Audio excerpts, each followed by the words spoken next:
नमस्ते दोस्तों। नमस्कार आप सभी पाठकों को। आज की कहानी है एक रिया नाम की लड़की जो सिर्फ 7 साल की थी। उसके परिवार में उसकी माता सुनीता और उसके पिता रमेश रहते थे और तीनों एक खुशहाल सी जिंदगी जी रहे थे। रमेश एक बैंक के कर्मचारी थे और सुनीता एक स्कूल टीचर। दोनों ही अपने कामकाज में बिजी रहते थे, इसलिए रिया के लिए उन्होंने अपने घर में एक काम वाली बाई को रखा था जो 45 साल की थी।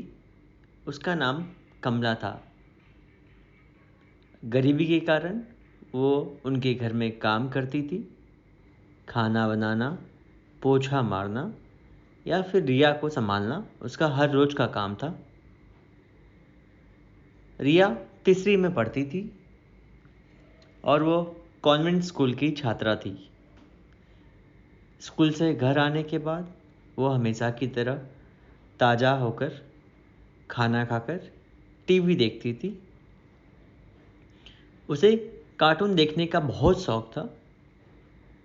माँ बाप को ज़्यादा ध्यान न देने की वजह से उसे अकेलेपन पसंद आने लगा था, क्योंकि वो ज़्यादा ना किसी से बात करती ना घुलती मिलती। स्कूल में ना किसी से दोस्ती करती ना किसी से बात करती। समय बीतता चला गया और उसके अंदर चिड़चिड़ापन बढ़ने लग गया।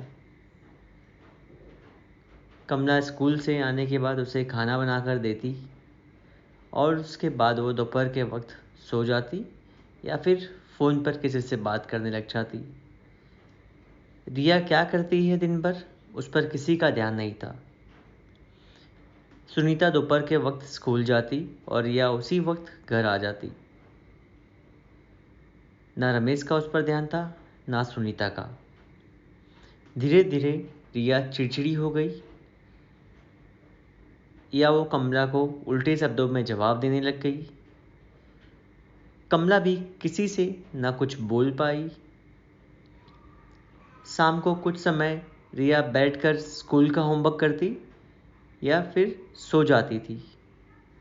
स्कूल की टीचर सभी बच्चों को कुछ गतिविधियां करने के लिए बोलते हैं तो सारे बच्चे एक दूसरे का सहयोग लेकर पूरा करने लगते हैं, लेकिन रिया अकेली ही रहती है।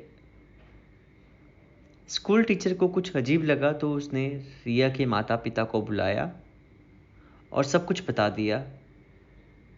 और घर आने के बाद रमेश ने रिया को बहुत डांटा और वो अपने कमरे में जाकर रोने लगी। स्कूल टीचर को लेकर उसका गुस्सा होना उस दिन से आम बात हो गई। रोज की तरह टीवी देख कर बहुत सारी नई नई चीज़ें सीख रही थी रिया, जिस पर किसी का ध्यान नहीं था, जो कि किसी एक बड़े खतरे की निशानी हो सकता था। एक दिन रिपोर्ट कार्ड घर आने के बाद रमेश और सुनीता ने रिया को बहुत डांटा और स्कूल टीचर ने भी उसे डांटा।